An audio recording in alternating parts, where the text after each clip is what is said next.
And of course, it's a Saturday morning. Dabney's back in. We have a lot of tips. We're going to be talking about Christmas trees and Christmas tree shopping in a little bit, but we have a caller already waiting for us, so we'll get right to him. Albert in Virginia Beach. Good morning. What's your question? Good morning, Dabney. Good morning. I have several India hawthorns that are still suffering the effects of last winter. They never really came back. They're dead all the way up from the bottom to the top. I keep cutting them back, but nothing seems to grow. A few little leaves on the bottom is all I get. What should we do? Okay, at this point in time, just hang in there. This coming spring, mid-March or so, let's cut them back to that growth, fertilize them, and fill them back in again. We probably could have done it even in August this year, but at this point in time, you best to leave them just like they are. A lot of folks had that problem because such a severe winter. And talking about the winter, before we go about the Christmas tree, what Jeff was trying to tell you folks when we kept talking about the drought, before we went on there, we were talking about how evergreens, which hawthorn and some of the other plants, if they don't have that moisture during the winter, even though they're not growing, they do not have moisture in the leaves, and then the winter is actually harder on them. So that's why he kept talking about the drought and about even though we're not in the growing season. So, yeah, exactly. That's a good point. Yeah, I mean, that's what it's all about. Now, with that one question we just had, what kind of fertilizer do you recommend? Any all-purpose fertilizer with a high first number on evergreens. Due to the fact we want green, so the first number on your numbers, like it might be a 12-6-6.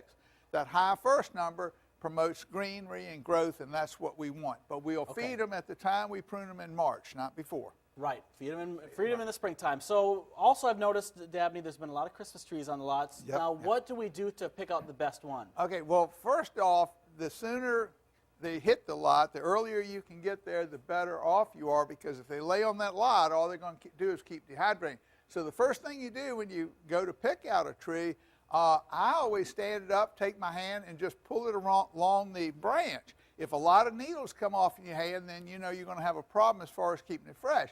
Secondly, once we find a tree that's very minimal needles drop, we buy the tree, take it home, immediately do a fresh cut on the bottom of the tree, 1/4 inch, 1/2 inch, just to fresh cut it. Then we want to submerge that into a bucket of solution.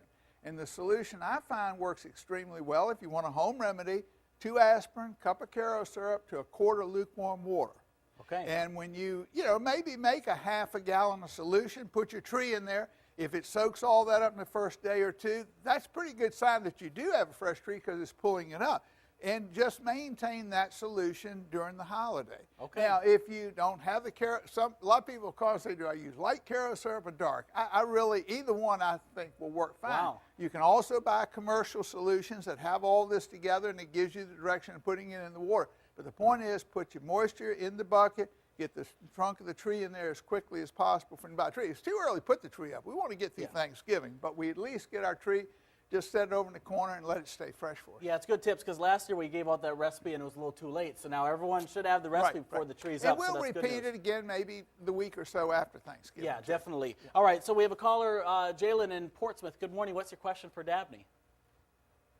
Calling because I have a garden in Norfolk, Virginia, and I was wondering what plants or what vegetables can I use this season?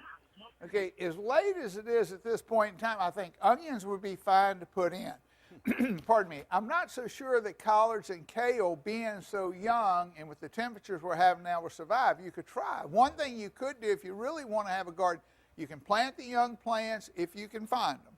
And you can buy what we call a grow cover. That's a cheesecloth type material that you plant, lay that across the top. That'll protect them from the cold weather until they get established. Leave it on there for, say, 3 to 4 weeks, even 6 weeks. And then once the plants get a little bit of height, it's lightweight, so it will not crush your plants.